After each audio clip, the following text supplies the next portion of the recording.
الحمد للہ رب العالمین والصلاة والسلام علی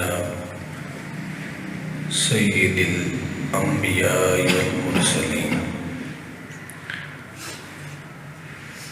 وعلی آلہ واصحابہ واولیائہ وعلمائہ اجمعین، اما بعد، اعوذ باللہ من الشیطان الرجیم، بسم اللہ الرحمن الرحیم۔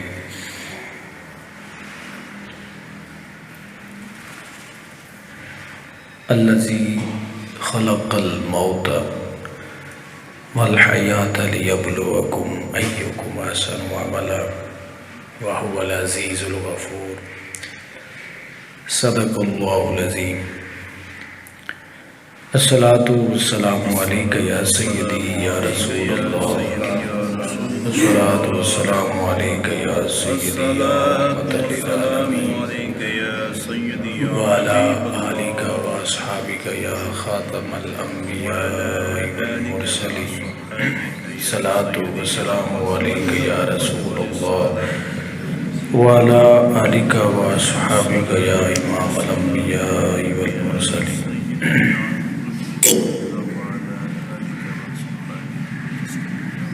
اللہ تعالیٰ نے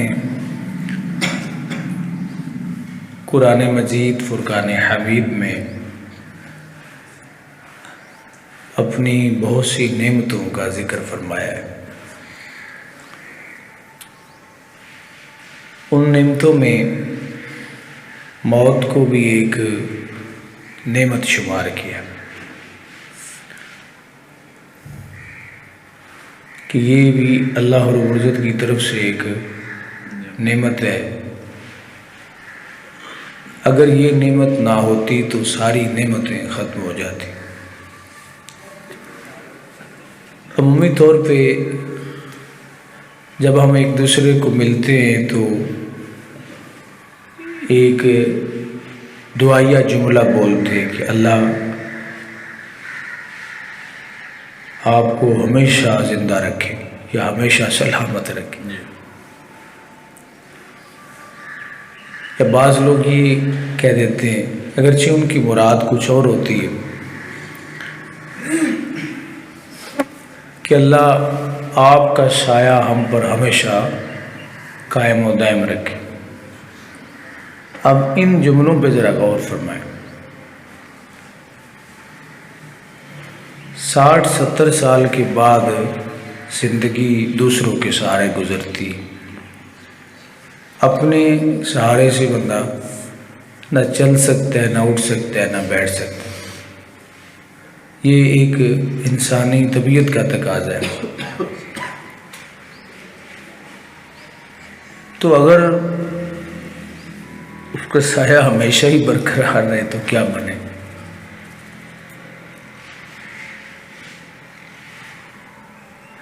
جب جسم میں کمزوری شروع ہو جاتی ہے، اگرچہ یہ الگ بات ہے کہ انسان اس کو مانتا کوئی نہیں، کمزور سے کمزور آدمی جو عمر کے اعتبار سے کمزور ہے وہ بھی اس کو ماننے کے لیے تیار نہیں ہے۔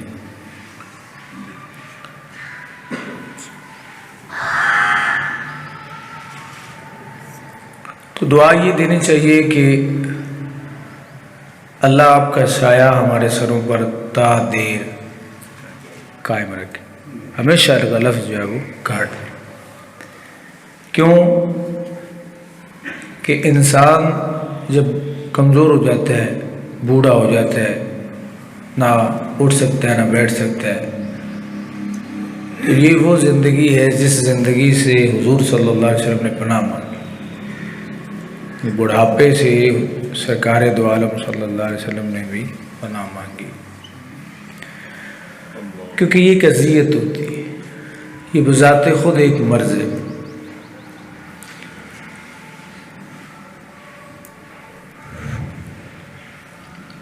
اگر یہی انسان 100 سال کی زندگی پا لے